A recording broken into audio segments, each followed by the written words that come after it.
1832 সালে ভারতের বোম্বেতে ধর্মান্ধর কিছু বোকা মানুষেরা তাদের ঘরের মেয়ে বউদেরকে মন্দিরের পণ্ডিতের কাছে পাঠাতো শারীরিক সম্পর্ক করার জন্য। কারণ সেই বোকা আর ধর্মান্ধ মানুষগুলো ভাবতো এটাই হচ্ছে আসল ধর্ম পালন, আর তাই গ্রামের সব নারীদেরকে সেই সব ধর্মগুরুর কাছে পাঠানো হতো। আর সেই সব মেয়েরাও কোনো একটা মহা পূজার কাজ করছে এটা ভেবে সেই ধর্মগুরুর সঙ্গে শারীরিক সম্পর্কে লিপ্ত হতো। আর সব থেকে বড় অবাক করে দেওয়ার মতো বিষয় হচ্ছে গ্রামের সব মানুষরা এরকম ভয়ঙ্কর আর নোংরা কাজকে তাদের অনেক বড় প্রার্থনা মনে করত। অবশেষে কি হয়, এই বোকা ধর্মান্ধ মানুষগুলো কি তাদের নারীদেরকে এইভাবেই ধর্মগুরুর বিছানায় পাঠাতেই থাকে, নাকি এইরকম একটি নোংরা প্রথার অবসান ঘটে? সেটাই আমরা জানতে চলেছি আজকের এই মুভির এক্সপ্লেনেশনে। হ্যালো ভিউয়ার্স, সবাইকে মুভিগ্যাজমের নতুন এপিসোডে জানাই সুস্বাগতম। আজকে এমন একটি আলোচিত ও কন্ট্রোভার্সিয়াল মুভি এক্সপ্লেইন করতে যাচ্ছি যেটা ভারতের সত্য ও ঐতিহাসিক ঘটনার উপর নির্মিত। আজকের এই ইন্ডিয়ান হিস্টোরিক্যাল ড্রামা মুভিটির নাম মহারাজ। মহারাজ নামে এই মুভিটি রিলিজ পেয়েছে 2024 সালে। আর এই মহারাজ মুভিটি কিন্তু শুধু সত্য ঘটনার উপরই নির্মিত নয়। এই মুভিতে নায়কের ভূমিকায় অভিনয় করেছেন বলিউড সুপারস্টার আমির খানের বড় ছেলে জুনায়েদ খান। তবে চলুন আর কথা না বাড়িয়ে এবার শুনে ফেলা যাক এই দারুণ মুভির এক্সপ্লেনেশন। সালটা 1832। কাহিনী শুরু হয় ভারতের গুজরাটের ভাদাল নামের একটি গ্রামে। এই গ্রামেরই একটি কট্টরপন্থী বৈষ্ণব পরিবারে অনেক প্রতীক্ষার পর একটা পুত্র সন্তানের জন্ম হয়। ছেলের বাবা শখ করে ছেলেটির নাম রাখে কারসান দাস। এই দাস ছেলেটা অনেক বুদ্ধিমান একটা বাচ্চা। চারিদিকে সবকিছু নিয়ে ওর কৌতূহল ছিল প্রবল। যতই ওর বয়স বাড়তে থাকে ততই ওর এই পৃথিবীর সবকিছু জানার ইচ্ছাও যেন বাড়তে থাকে। দাস সবসময় ওর বাবাকে চলতে ফিরতে নানান রকম প্রশ্ন করত। যেমন, আমরা মন্দিরে কেন যাই বাবা? আগুনে চাল দিয়ে পুজো কেন করা হয়? এই দেবতাকে কেন পুজো করা হয়? মহিলারা কেন ঘুমটা দেয়? এই সব প্রশ্ন করতে থাকে। কিন্তু অদ্ভুত কোনো কারণে ওর বাবার দেওয়া কোনো জবাবই দাসের ঠিক মন মতো হতো না। এইরকমই যখন চলছিল তখন দাসের 10 বছর বয়স হলে ওর মা মারা যায়। এরপর ওর বাবা দ্বিতীয় বিয়ে করে। দ্বিতীয় বিয়ের পর দাসের বাবা 1842 সালে ওকে বোম্বেতে মামা মামির কাছে রেখে আসে। বোম্বে তখন অনেক জনপ্রিয় একটা শহর, যেটা কিনা সেই সময়কার এক ইংরেজ রাজা যৌতুকে পেয়ে পরবর্তীতে ইস্ট ইন্ডিয়া কোম্পানিকে 10 পাউন্ডের বিনিময়ে ভাড়া দিয়েছিল। এছাড়া ওই সময় বোম্বেতে বৈষ্ণবদের 60টা করে রাজপ্রাসাদ থাকত। এইরকমই কালবা দেবীর প্রাসাদের মাঝখানে ছিল মতি হাভেলি। নিয়ম কানুন হুকুম সব ইংরেজদের হলেও সবাই মান্য করত যদুনাথ মহারাজ ওরফে জেজেকে। জেজেই হচ্ছে সেখানকার মুখ্য মহারাজ। এইদিকে বোম্বেতে মামা মামির কাছে দাস বড় হয়ে পড়াশোনা শেষ করে। এরপর খবরের কাগজে আর্টিকেল লেখার কাজ নেয়। দাসের চিন্তা ভাবনা যুগের থেকে অনেক বেশি আধুনিক। নিয়ম ও প্রথার নামে সমাজের বিভিন্ন অন্যায় অত্যাচারকে ও একদমই সহ্য করতে পারত না। ও মহিলাদের অধিকারে বিশ্বাসী ছিল, এমনকি জাতপাতেও বিশ্বাস করত না। দাস নিজের এসব প্রগতিশীল চিন্তা ভাবনা খবরের কাগজের আর্টিকেলে লিখে প্রচার করত। আর ওর এসব লেখা সমাজের অনেক প্রগতিশীল, সুশীল, বড় বড় মান্যগণ্য ব্যক্তিরা পড়ত। আজকে হোলির দিন দাস ওর বিধবা ভাবিকে রং খেলতে বলে, কিন্তু এ কথা শুনে দাসের ভাবি ঘাবড়ে গিয়ে বলে, এসব কি বলছো ভাই তুমি? বিধবাদের রং খেলার কথা মনে করাও পাপ। তখন আধুনিক চিন্তাধারার দাস বলে, তোমাদের এই সমাজের পুরনো নিয়মগুলো খুবই অদ্ভুত। একজন বিধবা কি সারা জীবন লাশের মতো বেঁচে থাকবে? সে যদি একটু রঙই খেলে তাহলে কি এমন সমাজের ক্ষতি হয়ে যাবে? এ কথা শুনে ওর ভাবি বলে, তা তো জানি না ভাই, তবে এ সমাজের এটাই নিয়ম যে বিধবারা কোনো অনুষ্ঠান থেকে শুরু করে কোনো ধরনের আনন্দ উৎসবে অংশগ্রহণ করবে না, তবে তার ঠাঁই হবে নরকে। দাস এসব শুনে প্রচন্ড বিরক্ত হয়। যাই হোক, তো দাস কিশোরী নামে একটা মেয়েকে ভালোবাসতো, এমনকি ওদের দুজনের এঙ্গেজমেন্টও হয়ে গিয়েছে। দাসের ইচ্ছা ছিল যে কিশোরীর আগে পড়াশোনা শেষ হয়ে যাক, তারপর ওরা বিয়ে করবে। কিন্তু কিশোরী দাসকে কখনোই নিজের শরীরে কোনোভাবেই স্পর্শ করতে দিত না। কিশোরী আবার সেখানকার অনেক বড় মহারাজ জেজেকে খুবই ভক্তি শ্রদ্ধা ও মান্য করত। দাস যেই না একটু কিশোরীর সঙ্গে রোমান্টিক মুহূর্ত কাটাতে নিবে, ঠিক তখনই কিশোরী দাসকে সাবধান করে দিয়ে বলে, আরে কি করো, দাঁড়াও, তুমি আমাকে আগে রং লাগিয়ে ফেলো না। আগে মহারাজ জেজে আমাকে রং লাগাবে, আর তুমি আমাকে বিয়ের আগে এইভাবে স্পর্শ করো না, এতে পাপ হবে। তুমি কি সব প্রথা ভুলে গেলে নাকি? ওইদিকে আমরা রাজপ্রাসাদের ভিতরে জেজেকে দেখতে পাই। জেজে হলো অনেক বড় একজন ধর্মগুরু, যাকে সেখানকার লোকজন ভগবান মানে এবং তাকে খুবই ভক্তি শ্রদ্ধা করে, এমনকি তাকে ভগবানের মতো পূজাও করে। আজকে হোলি উপলক্ষে এই মহারাজ জেজেকে ভগবানের মতোই সবাই সাজাচ্ছিল। জেজের চেহারায় সবসময় একটা হাসি লেগে থাকতো। আর লোকজন কখনোই জেজের পা মাটিতে পড়তে দিত না। তাই জেজে বের হলেই রাজ্যের সবাই হাত পেতে মাটিতে লুটিয়ে পড়ত, যাতে জেজের পা মাটিতে স্পর্শ না করে ওদের হাতের উপর দিয়ে যায়। এদিকে হোলির অনুষ্ঠান শুরু হয়ে যায়, যেখানে কিশোরী মনের আনন্দে নাচ গান করছিল, আর পুরো অনুষ্ঠান জুড়ে জেজের চোখ কিশোরীর উপরই আটকে ছিল। অনুষ্ঠান শেষ হতেই জেজে কিশোরীকে ডেকে ওর বুকে রং লাগিয়ে দেয়, কিন্তু ধর্মান্ধ কিশোরীর কাছে এটা অশ্লীল তো মনে হয়ই না, বরং ও এটাকে গুরুর আশীর্বাদ মনে করে। তাই কিশোরীর সাথে সাথে জেজেকে ভক্তি নিয়ে প্রণাম করে। তখন জেজে ওকে বলে, আজ থেকে তুমি আমার চরণ সেবা করবে। নিজেকে খুবই সৌভাগ্যবতী ভেবে খুশি হয়ে কিশোরী নিজের মায়ের সঙ্গে কিছুক্ষণ পরেই রাজপ্রাসাদে এসে পৌঁছায়। এরপর কিশোরীর মা সম্পূর্ণ একা নিজের মেয়েকে রাজপ্রাসাদের ভিতরে রেখে আসে। প্রাসাদে ঢুকে কিশোরী দেখতে পায় যে রুমটা অনেক সুন্দরভাবে সাজানো হয়েছে, যেন এটা কোনো বাসর ঘর। ওইদিকে কিশোরীর সঙ্গে হোলি খেলার জন্য দাস ওকে বাইরে খোঁজাখুঁজি করছিল, আর এইদিকে সেই বাসর ঘরের মতো সাজানো রুমের ভেতর জেজে এসে কিশোরীকে দেখে বলে, তুমি অনেক ভাগ্যবতী যে তুমি আমার চরণ সেবা করার সুযোগ পেয়েছো। এটা বলে জেজে কিশোরীর খুব কাছাকাছি চলে আসে এবং কিশোরীর শরীরের বিভিন্ন স্থানে নোংরা ভাবে স্পর্শ করতে থাকে, কিন্তু জেজের এইসব নোংরা কীর্তিকলাপে কিশোরী কোনো বাধাই দেয় না, বরং ওকে দেখে মনে হয় ওর যেন ব্যাপারটা খুবই ভালো লাগছে। ওইদিকে প্রাসাদের দরজায় জেজের শিষ্য গিরিধর পাহারা দিচ্ছিল, এমনকি রাজ্যের লোকেদের কাছ থেকে টাকা নিয়ে তাদেরকে জেজের চরণ সেবা দেখার ব্যবস্থা করে দিচ্ছিল। তাছাড়া সেখানে এটাই নিয়ম ছিল, চরণ সেবার নামে যে মেয়েদেরকে ধর্ষণ করবে, আর সেটাকেই অনেক বড় ধর্মীয় কোনো প্রথা ভেবে রাজ্যের ধর্মান্ধ লোকেরা টাকা দিয়ে দেখবে, আর ভাববে চরণ সেবার নামে এসব অশ্লীল কার্যকলাপ দেখে তাদের কতই না পুণ্য হচ্ছে। অন্যদিকে আমরা দেখতে পাই দাস কিশোরীর ছোট বোনের মাধ্যমে জানতে পারে কিশোরী রাজপ্রাসাদে গিয়েছে জেজের চরণ সেবা করতে। এ কথা শুনে কিশোরীকে আনতে দাস রাজপ্রাসাদে যায়। তবে সেই সময় ওদের পাশে দাঁড়ানো এক বৃদ্ধ পণ্ডিত চরণ সেবার কথা শুনে বেশ চিন্তিত হয়ে পড়ে। এদিকে রাজপ্রাসাদে পৌঁছে দাস গিরিধরকে বলে, আমার হবু স্ত্রীকে নিতে এসেছি, ও কোথায়? তখন গিরিধর বলে, এখন তো ওকে নিয়ে যাওয়া চলবে না, এখন চরণ সেবা চলছে, তুমি চাইলে বরং জানালা দিয়ে চরণ সেবাটা দেখতে পারো, যাও। তখন দোতলায় উঠে দাস দেখে জানালা দিয়ে রাজ্যের সমস্ত লোক চরণ সেবা উপভোগ করছিল। ভীষণ কৌতূহলী হয়ে জানালা দিয়ে যখন দাস উকি দেয়, তখন ওর পায়ের নিচ থেকে মাটি সরে যায়। ও হতভম্ব হয়ে দেখতে পায় চরণ সেবার নামে বাসর ঘরের মতো সাজানো একটি রুমে কিশোরী বিছানায় শুয়ে থাকা জেজের উপর বসে আছে। অর্থাৎ কিশোরী আর ধর্মগুরু জেজে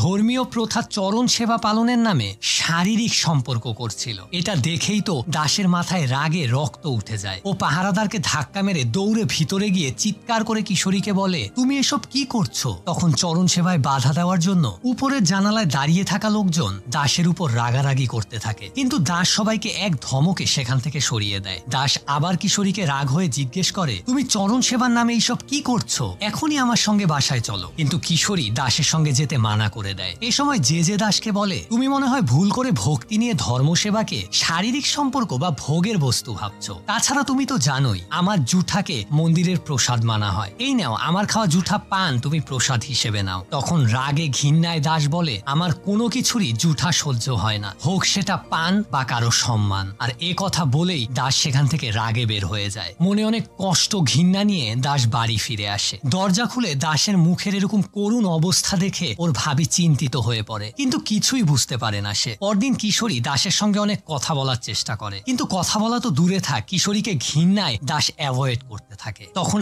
এক পর্যায়ে কিশোরী দাসকে জোর করে টেনে বলে, তুমি এমন করছো কেন? কালকে রাজপ্রাসাদে যা হয়েছে ওটা তো চরণ সেবা ছিল, এটাই তো নিয়ম, আর এমন সেবা করা শুধুমাত্র সৌভাগ্যবতীদেরই সুযোগ হয়। এসব শুনে দাস তখন আবারও রেগে গিয়ে বলে, ওই শয়তান লম্পট জেজে তোমাকে শুধুই নোংরা ভাবে ভোগ করছে, আর কোনটা সঠিক কোনটা ভুল সেটা বোঝার জন্য শিক্ষার বুদ্ধির প্রয়োজন হয়, ধর্মের প্রয়োজন হয় না। কিন্তু আফসোস এগুলোর কোনোটাই তোমার মধ্যে নেই। আমার হবু বউকে যে নিজের জুঠা বলবে, এটা নিয়ে আমি গর্ব করব কিভাবে? তোমার সাথে আমার কিছুদিনের মধ্যে বিয়ে হওয়ার কথা থাকলেও তুমি তো আমাকে সামান্য হাতই ধরতে দাও না, সেখানে তুমি জেজেকে নিজের পুরো ইজ্জত দিয়ে এসেছো, লজ্জা করে না তোমার? তখন কিশোরীও রেগে গিয়ে বলে, আমি এমন কি করে ফেলেছি যার জন্য তুমি এরকম করছো? আর আজ আজ যদি তোমার মা বেঁচে থাকতো তাহলে তোমার বোনকেও খুশি মনে প্রাসাদে জেজের কাছে দিয়ে আসতো। এ কথা শুনে দাস প্রচন্ড রাগে কিশোরীর গায়ে হাত তুলে আর ওদের বিয়েটা ভেঙে দিয়ে সেখান থেকে চলে যায়। এই ঘটনার পর কিশোরী কাঁদতে কাঁদতে রাজপ্রাসাদে জেজের কাছে চলে যায় আর জেজেকে বলে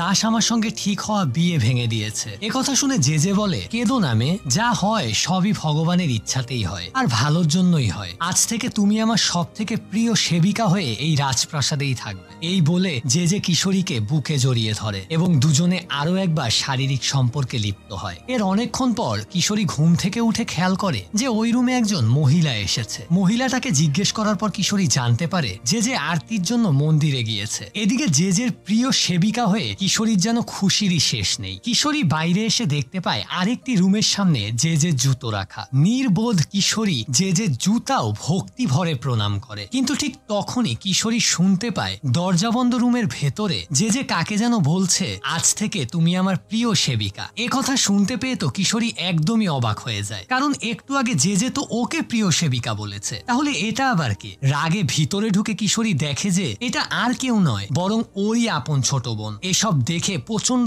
রাগে জেজেকে কিশোরী বলে আমি কত বোকা ছিলাম, এখন আমি সব বুঝতে পারছি। তুমি একজন দুশ্চরিত্র, লম্পট, খারাপ লোক। দাস ঠিকই বলে, চরণ সেবার নামে তুমি মেয়েদেরকে শুধু ভোগই করো। তুমি আমার বিশ্বাস ভেঙে দিয়েছো। প্রিয় সেবিকা বলে বলে কিছুক্ষণের জন্য মেয়েদেরকে শুধু ব্যবহার করো আর ধর্ষণ করো। এই সব কথা বলে কিশোরী নিজের ছোট বোনকে নিয়ে সেখান থেকে তখনই বেরিয়ে যায়। পরে বাড়ি ফিরে ছোট বোনকে বুঝায় শয়তান লম্পট জেজে মেয়েদেরকে শুধুই ব্যবহার করে ভোগ করার জন্য। কিশোরী ছোট বোনকে আরো বলে তুই আমার মতো ভুল করিস না, আমি জেজেকে সেই জিনিস দিয়ে এসেছি যেটার উপরে শুধু একমাত্র দাসের অধিকার ছিল। এদিকে দাস যখন বাড়ি ফিরে যায় তখন দাসের মামা ওর উপর অনেক রাগারাগি চিল্লাচিল্লি শুরু করে, কারণ ও কিশোরীর সাথে বিয়েটা ভেঙে দিয়েছে। তাছাড়া দাসের আধুনিক চিন্তা ভাবনাও ওর মামার একদমই পছন্দ ছিল না। রাগে চিৎকার করতে করতে ওর মামা বলে তোর মধ্যে এত কিসের আধুনিকতা, কিসের এত অহংকার? আরে তোর মামিকেও তো আমি চরণ সেবার জন্য রাজপ্রাসাদে পাঠিয়েছিলাম, কোথায়? তাতে তো আমার কোনো সমস্যা হয়নি। এ কথা শুনে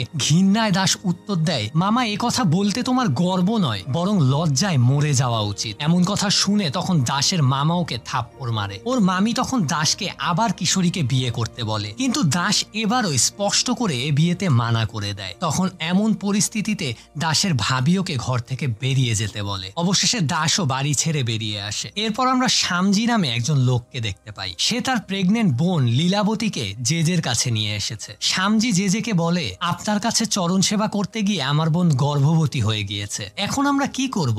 জেজে তখন ওদেরকে ডাক্তারের কাছে গিয়ে বাচ্চাটাকে অ্যাবর্শন করে ফেলতে বলে। কিন্তু লীলাবতী তখন জেজেকে বলে প্রভু এ সন্তান আপনার, আমি এই সন্তানটি রাখতে চাই। তখন জেজে লীলাবতীকে একটা লাড্ডু খেতে দেয়। লাড্ডুটায় বিষ মেশানো ছিল, কিন্তু এটা লীলাবতী বুঝতে পারেনি। শ্যামজি না করা সত্ত্বেও লাড্ডুটা খাওয়ার সঙ্গে সঙ্গে লীলাবতীর শরীর খারাপ করতে শুরু করে। ওই মুহূর্তে তখন ওই রাস্তা দিয়ে দাস যাচ্ছিল। তুমুল বৃষ্টির মধ্যে দাস দেখতে পায় শ্যামজি তার অসুস্থ বোন লীলাবতীকে নিয়ে সেখানে কান্নাকাটি করছে। ওদেরকে সাহায্য করার জন্য দ্রুত দাস একটা গাড়ি নিয়ে আসতে যায়, কিন্তু গাড়ি নিয়ে সেখানে ফিরে এসে দেখে ভাই বোন কেউই সেখানে নেই। অনেক খোঁজাখুঁজির পর ওদেরকে না পেয়ে সেখানকার এক পণ্ডিতকে দাস এ ব্যাপারে জিজ্ঞেস করে। তখন পণ্ডিত বলে এটা তো এখানে হরহামেশাই হচ্ছে চরণ সেবার নামে। এরপর সেই মেয়েগুলো গর্ভবতী হয়ে গেলে ধুতরার বিষ মেশানো লাড্ডু খাইয়ে তাদের পেটের বাচ্চা পেটেই মেরে ফেলা হয়। আমরা তো আর এগুলো বন্ধ করতে পারিনি। দেখো চেষ্টা করে যদি তুমি এগুলো বন্ধ করতে পারো। সবকিছু শুনে এবং ভেবেচিন্তে দাস ওর প্রেসের মালিক দাদাভাই নারজির সঙ্গে এ ব্যাপারে কথা বলতে যায়, কিন্তু দাদাভাই নারজি সব কথা শুনে এই খবর তার প্রেসের নিউজ পেপারে ছাপতে মানা করে দেয়, কারণ জেজে অনেক পাওয়ারফুল একজন লোক, তার হাজার হাজার ভক্ত। সুতরাং জেজের সঙ্গে পাঙ্গা নেওয়া মানে তার ভক্তদের বিশ্বাসের জায়গায় হাত দেওয়া, এতে করে সাধারণ জনগণ খেপে যাবে। এ সময় দাস খবর পায় যে কিশোরী কুয়োতে ঝাঁপ দিয়ে আত্মহত্যা করেছে। এই খবরটা শুনে দাসের বেশ খারাপই লাগে। তখন কিশোরীর ছোট বোন এসে দাসকে একটা চিঠি দেয়, যেটা কিশোরী মারা যাওয়ার আগের রাতে লিখে গিয়েছিল। চিঠিতে লেখা আছে ও বুঝে গিয়েছে যে এই ধর্মগুরু জেজে একটা ভণ্ড লম্পট এবং ও চায় যে দাসের বদলা নিক। এরপর দাস রাজপ্রাসাদে গিয়ে জেজের সঙ্গে দেখা করে। দাসকে দেখে জেজে বলে কিশোরীর মৃত্যুতে নাকি সে অনেক কষ্ট পেয়েছে। দাস তখন বলে কিশোরী তো আত্মহত্যা করেনি, বরং আপনি কিশোরীকে খুন করেছেন, আর এর জন্য আপনাকে শাস্তি পেতেই হবে। কিন্তু জেজে তখন এগুলো শুনেও হাসছিল। এটা দেখে দাস বলে আচ্ছা আপনার কেমন লাগবে যদি আপনার মেয়ে বউকে চরণ সেবার জন্য অন্য কোনো রাজপ্রাসাদে পাঠানো হয়? এই কথা শুনে এইবার জেজের রাগে মুখ শক্ত হয়ে যায়। যে তখন বলে, তোমার সাহস কিভাবে হয় এত বড় একটা কথা বলার? তখন দাস বলে, কেন এখন নিজের মেয়ে বউয়ের কথা শুনে মুখের হাসি উড়ে গেল কেন? শুধু অন্যের মেয়ে বউদের বেলায় এসব কথা মনে থাকে না, তাই না? আপনার এসব ভণ্ডামি আমি দ্রুত ফাঁস করে দেব। জেজেকে এইভাবে শাসিয়ে দাস সেখান থেকে বেরিয়ে যায়। কিন্তু কারো কোনো সাপোর্ট না পেয়ে অবশেষে দাস নিজেই একটা প্রেস খুলে এইসব নিউজ ছাপানোর জন্য এবং জেজের ব্যাপারে সবকিছু ফাঁস করে আর্টিকেল লেখা শুরু করে। তারপর খবরের কাগজগুলো শহরে পাঠিয়ে দেয়। কিন্তু দাসের খবরের কাগজগুলো শহর পর্যন্ত পৌঁছায়ই না। জেজের লোক সেগুলো লুট করে জেজের কাছে নিয়ে আসে, আর জেজে এই সব কাগজগুলো আগুনে পুড়িয়ে দেয়। এবং এই সব কাজে জড়িত ছিল দাসের নিজেরই একজন স্টাফ, ঝুমুর চাচা। এখন এই সিচুয়েশনে জেজের মাথায় আগুন জ্বলে উঠে দাসের উপর প্রতিশোধ নেওয়ার জন্য। তাই জেজে ঘোষণা দিয়ে দেয় যে এইসব কাজের জন্য যতক্ষণ পর্যন্ত দাস তার কাছে ক্ষমা না চাইবে ততক্ষণ রাজপ্রাসাদ এবং মন্দিরের দরজা সবার জন্য বন্ধ থাকবে, কেউই পূজা করতে পারবে না। ঘোষণাটা শুনে সাধারণ জনগণ ক্ষেপে গিয়ে পরদিনই দাসের কাছে আসে আর বলে তখনই জেজের কাছে গিয়ে ক্ষমা চাইতে। জবাবে দাস ওদের ভগবানের একটা ছবি এনে গাছের নিচে রেখে বলে, ভগবানের পূজা করতে মন্দিরে যাওয়ার কোনো দরকার পড়ে না, কারণ ভগবান পৃথিবীর সব জায়গাতেই আছেন। এই কথা শুনে ভিড়ের ভিতর থেকে বিরাজ নামের একটা মেয়ে এসে দাসকে সাপোর্ট করে। এরপর সেইখানকার একজন পণ্ডিত গাছের নিচেই পূজা সম্পন্ন করে। এদিকে প্রাসাদের বারান্দা থেকে এসব দেখে যে রাগে ফুঁসতে থাকে। অন্যদিকে আমরা দেখতে পাই সেই দিনে সেই বিরাজ নামের মেয়েটি দাসের প্রেসে আসে চাকরির খোঁজে। তখন দাস বিনা বেতনে বিরাজকে চাকরিতে রেখে দেয়। দুজনে একসঙ্গে অনেকটা সময় কাটাতে থাকে এবং এক পর্যায়ে বিরাজ দাসকে বিয়ে করতে চায়। কিন্তু দাস বলে, আমি আসলে এখনই বিয়ে করে আমার লক্ষ্য থেকে সরে আসতে চাই না। যাই হোক, দাস আবারও জেজের বিষয়ে খবরের কাগজে লিখে সেটাকে শহরে পাঠায়। কিন্তু এবারও জেজের লোকজন খবরের কাগজ সহ ঝুমুর চাচার গাড়ি ঘেরাও করে ফেলে, কারণ ঝুমুর চাচা তো আগেই গোপনে জেজেকে খবর পাঠিয়ে দিয়েছিল। কিন্তু দাস এবার চালাকি করে আসল খবরের কাগজগুলো অন্য গাড়িতে করে লুকিয়ে শহরে পাঠিয়ে দেয় এবং ভোরের মধ্যে সেই সব কাগজ সাধারণ জনগণের হাতে তো পৌঁছায়, এমনকি জেজের হাতে এসেও পৌঁছায়। এ সময় জেজের আসল স্ত্রীও এই খবরটি পড়ে ফেলে। এই ঘটনার পর যখন জেজে মন্দিরের বাইরে তার সঙ্গে দেখা করতে আসা একটা মেয়ের গায়ে হাত দেয়, তখন মেয়েটির মা বলে, আজকে আমার মেয়ের শরীর ভালো নেই। এই কথা বলে মহিলাটি দ্রুত তার মেয়েকে নিয়ে সেখান থেকে চলে যায়। এই সব ঘটনা কিছু দূর থেকে আবার দেখছিল বিরাজ। মহিলাগুলো চলে গেলে বিরাজ জেজের সামনে এসে সাহস করে বলে, এরপর থেকে কোনো মেয়ের হাত ধরার আগে যেন জেজে মাথায় রাখে তার নিজের হাতই না ভেঙে যায়, আর জেজেকে মোকাবেলা করার জন্য দাস একাই যথেষ্ট। এরপর গিরিধর এসে জেজেকে জানায় এই খবরের জন্য তাদের অনেক বড় লোকসান হয়ে গিয়েছে, টাকা পয়সা ভেট এগুলো সব আশা কমে গিয়েছে। তখন মুখে শয়তানি হাসি দিয়ে জেজে বলে, এই সব কিছুর জন্য দাসকে অনেক বড় মূল্য দিতে হবে, ওকে শায়েস্তা করার রাস্তা আমি জানি। এরপর জেজে দাসের নামে তার সম্মানহানির জন্য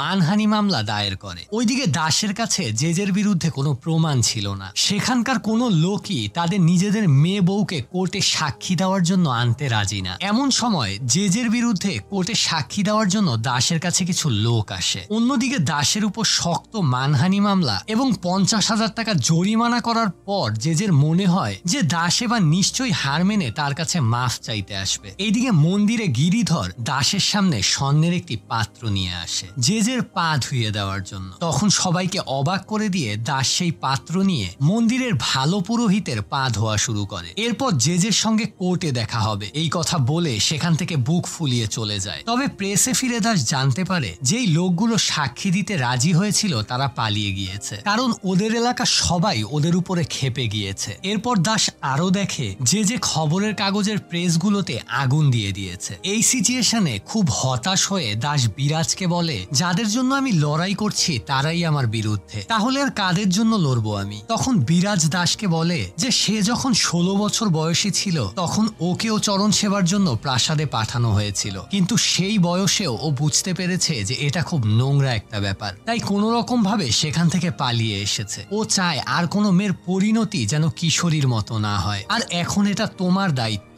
এরপর জেজের স্ত্রী নিজে দাসের সঙ্গে দেখা করতে আসে। তখন জেজের স্ত্রী দাসকে কাগজে একটা ঠিকানা লিখে দিয়ে বলে, তোমার যা যা সাহায্য সাহায্য দরকার এই ঠিকানায় গেলে তুমি পাবে। পরদিন বিরাজের সঙ্গে দাস ওই অ্যাড্রেসে গেলে দেখতে পায় ওখানে সেই শ্যামজি নামে লোকটা তার প্রেগনেন্ট বোন লীলাবতীকে নিয়ে লুকিয়ে আছে। শ্যামজি দাসকে জানায় সেই রাতে জেজের স্ত্রী তাদেরকে সাহায্য করেছিল। লীলাবতীকে বমি করিয়ে বিষ বের করে বাঁচিয়ে দেয় জেজের স্ত্রী। যাই হোক, শ্যামজি আর লীলাবতী জেজের বিরুদ্ধে কোর্টে সাক্ষী দিতে রাজি হয়ে যায়। তাই দাস লীলাবতীদেরকে সুরক্ষিত একটি জায়গায় এনে রাখে এবং গোপনে মামলার প্রস্তুতি নিতে থাকে। অন্যদিকে একদিন জেজে দাসকে ডেকে বলে, আমি তোমাকে শেষবারের মতো একটা সুযোগ দিচ্ছি, তুমি যদি এখনই আমার কাছে মাপ চাও তাহলে আমি মাফ করেও দিতে পারি, সেই সাথে মামলাটাও তুলে নিব। কিন্তু দাস স্পষ্টভাবে মানা করে দেয়। ঠিক তখনই সেখানে গিরিধরের সঙ্গে শ্যামজির বোন লীলাবতী এসে উপস্থিত হয়। এটা দেখে তো দাস পুরোই চমকে যায়। জেজে বলে,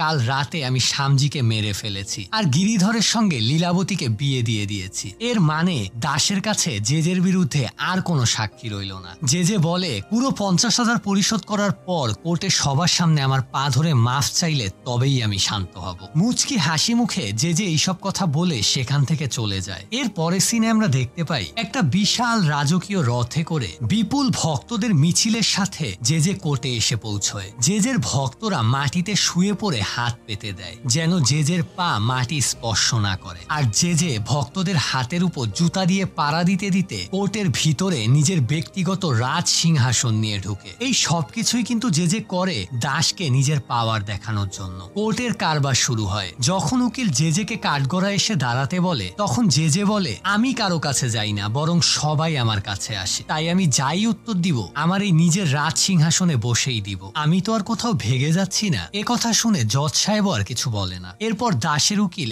একের পর এক বলতে থাকে জেজের উপর কি কি কেস করা হয়েছে। যখনই উকিল বলে আপনি চরণ সেবার নামে মেয়েদেরকে ভোগ করেছেন, তখন জেজে বলে, এটা তো একটা প্রথা, বছরের পর বছর এই প্রথা চলে এসেছে, আমি তো শুধু এই প্রাচীন প্রথাকে সামনের দিকে এগিয়ে নিয়ে যাচ্ছি। এরপর উকিল একজন সাক্ষী নিয়ে আসে যে কিনা জেজের ডক্টর। এই ডক্টরই সবসময় জেজের চিকিৎসা করত। ডক্টর সাক্ষী দিতে এসে বলে, জেজের নামে চিঠি নিয়ে অনেক মেয়ে এবং মহিলারা আমার কাছে অ্যাবর্শন করতে আসতো, কিন্তু আমি তাদেরকে ফেরত পাঠিয়ে দিতাম। তাছাড়া জেজের সিফিলিস নামে একটি বাজে যৌন রোগও আছে, যে রোগ অনেকের সঙ্গে শারীরিক সম্পর্ক করলে হয়ে থাকে। আমি জেজেকে এই রোগের জন্য ওষুধ দিয়েছি, তবে অনেকবার মানা করেছি, কিন্তু সে মনে হয় ধর্মের নামে নিজের স্বভাব কন্ট্রোল করতে পারেনি। এই কথা শুনে জেজে মুচকি হেসে বলে, আমার মনে হয় আমার ডক্টর কানে একটু বেশিই শুনে, কারণ আমার কোনো যৌন রোগ হয়নি। গত মাসে আমি তিলিঙ্গি ভ্রমণে গিয়েছিলাম, তখন মশলাদার খাবার খাওয়ার কারণে আমার শরীরে ফোড়ার মতো দানা উঠেছিল, আর সেটাই দেখে ডক্টরের কাছে মনে হয়েছে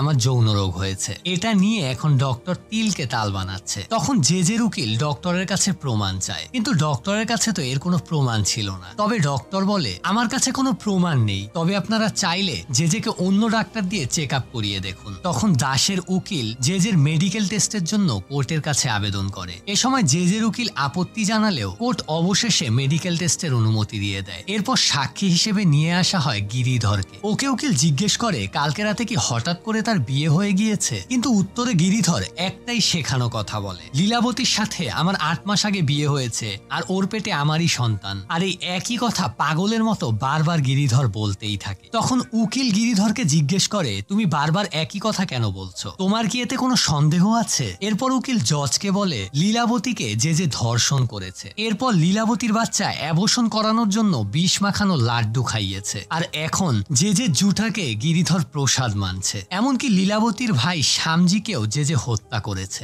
এরপর উকিল জেজের উপর অ্যাটেম্প টু মার্ডার, ধর্ষণ এবং প্রমাণ নষ্টের মামলা করে। এসব শুনে এবার জেজে বলে, কোর্টের বাইরে যত পাবলিক আছে তার থেকেও বেশি পাবলিক আছে এই শহরে এবং রাস্তায়। আমি যদি একটা ইশারা করি তাহলে এই কোর্ট থেকে কেউ বেঁচে ফিরতে পারবে না। জেজের এই হুমকি কোর্টের সব উকিল বুঝে যায়। এরপর ডাকা হয় দাসকে। উকিল দাসকে বলে, চরণ সেবার মানে কি? দাস উত্তরে বলে, চরণ সেবা হচ্ছে সমাজের সকল শ্রেণী সব ধরনের মহিলাদেরকে ধর্ম এবং প্রথার নামে ভোগ করা, আর সাধারণ মানুষ আবার এইসব নোংরা কাজ টাকা দিয়ে দেখে। এর জন্য দায়ী ধর্মগুরু না, বরং আমরা সাধারণ মানুষ যারা ধর্মান্ধ। তখন জেজে বলে, সাধারণ মানুষকে তো চরণ সেবা দেখানো আমার কর্তব্য, অনেক বছর ধরে এই প্রথা চলে আসছে। তখন দাস বলে, প্রথা পুরনো হওয়া জরুরি না সঠিক হওয়া জরুরি? এ সময় জেজের উকিল দাসকে বলে, আপনি কি চরণ সেবা নিজের চোখে কখনো হতে দেখেছেন? দাস বলে, হ্যাঁ, আমার হবু স্ত্রী। উকিল বলে, এই চরণ সেবা কি জোর জবরদস্তিতে হয়েছিল না নিজের ইচ্ছায়? তখন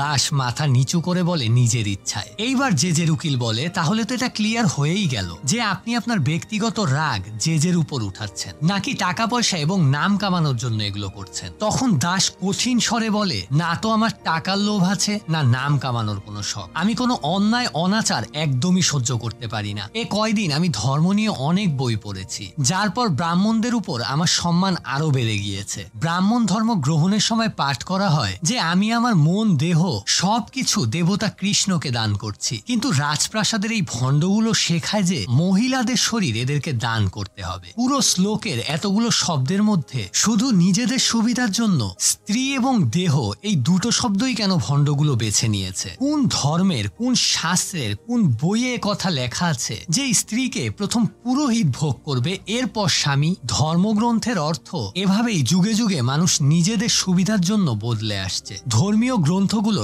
সংস্কৃতিতে লেখা হয়, তাই সাধারণ মানুষ সেগুলো পড়তে পারে না। তাহলে সেটা অনুবাদের ব্যবস্থা করুন, নিজের সুবিধার জন্য সেটার অর্থ বদলান কেন? এ সময় যে বলে ওঠে, ধর্ম অনুযায়ী সাধারণ মানুষকে ধর্মীয় গ্রন্থের কথা পৌঁছে দেওয়া আমাদের মতো মহারাজা পুরোহিতদের উপরই দায়িত্ব দেওয়া থাকে। উত্তেজিত হয়ে দাস বলে, কে দেয় আপনাদের এই দায়িত্ব? তখন যে বলে, ভক্তরা দেয়। আমাদেরকে এই দায়িত্ব ওরা নিজে থেকেই দেয়। চরণ সেবা দেখতে আমাদের কাছে আসে, ধর্মীয় গ্রন্থের মানে জানতে আসে। তখন দাস বলে, ওরা তো অশিক্ষিত, লিখতে পড়তে জানে না, কিন্তু আপনারা তো জ্ঞানী, তা আপনারা মিথ্যা কথা বোঝান কেন ওদেরকে? ওদেরকে মানাও তো করতে পারেন। গুরুই তো শিষ্যদেরকে সঠিক পথ দেখায়। সেখানে গুরু যদি এরকম ভক্ষক হয়, তাহলে আর সাধারণ মানুষের কি করার থাকে? এই মহারাজ পুরোহিত হয়তো চলে যাবে, কিন্তু নতুন পুরোহিত আসবে। সে নিজের ইচ্ছে মতো নতুন নিয়ম জারি করবে। আমার লড়াই কোনো সম্প্রদায়ের বিরুদ্ধে না, কোনো ধর্মের বিরুদ্ধেও না, কিংবা রাজপ্রাসাদের পুরোহিতদের বিরুদ্ধেও না, বরং অন্যায়ের বিরুদ্ধে। আর এইসব অন্যায়ের জন্য আমরাই দায়ী। আমরাই এদের মতো লোকদেরকে পুরোহিত মানি। যে বউ মেয়েদেরকে আমরা ঘরের বাইরে ওন্না ঘোমটা ছাড়া বের হতে দেই না, তাদেরকেই কি না চরণ সেবার নামে এদের কাছে পাঠাই। যদি আজকে এই নিয়ম না বদলাই, তাহলে জীবনেও এই নিয়ম বদলানো যাবে না। ভগবান আমাদের সাথেই থাকে, তার সঙ্গে যোগাযোগ করার জন্য কোনো ধর্মগুরুর প্রয়োজন হয় না। আমাদের কর্মফলের মাধ্যমেই আমরা ভগবানের কাছাকাছি পৌঁছাতে পারি। এই সব কথা শুনে জেজের আর কিছুই বলার থাকে না। এইদিকে দাসের মনে হয় ওর কাছে তো কোনো সাক্ষী নেই, তাহলে ও সাজা এবার নিশ্চিত। দাস ডিসাইড করে নেয় যে সে জেলের ভিতরে থেকেও অন্যায়ের বিরুদ্ধে লেখা বন্ধ করবে না এবং নিজেকে শাস্তির জন্য প্রস্তুত করে। তখনই কোর্টে এসে পৌঁছয় দাসের বিধবা ভাবি। দাসের ভাবি জেজের বিরুদ্ধে সেখানে সাক্ষী দিতে আসে। এবার এটা দেখে একে একে অন্য মহিলারাও কোর্টে সাক্ষী দিতে চলে আসে। দেখতে দেখতে পরবর্তী 7 দিনের মধ্যে সেখানকার অসংখ্য মহিলারা বুকে সাহস নিয়ে জেজের বিরুদ্ধে কোর্টে সাক্ষী দিতে আসে এবং সব লোকরাও দাসের পক্ষে কথা বলতে শুরু করে। এইভাবে 1 2 করে 32 জনেরও বেশি মহিলা জেজের বিরুদ্ধে সাক্ষী দেয়। অবশেষে 18 এপ্রিল 1862 সালে কারসান দাসকে মানহানির মামলা থেকে সসম্মানে মুক্তি দেওয়া হয়। ফাইনাল রায় শেষ হয়ে গেলে যখন জেজে কোর্টের বাইরে বের হয়, তখন অবাক হয়ে দেখে শহরে আর কোনো ভক্তই তার পা মাটিতে না পড়তে দেওয়ার জন্য হাত পেতে দেয়নি। জেজে এবার বুঝতে পারে অপশক্তির নোংরা শাসনের সময় শেষ।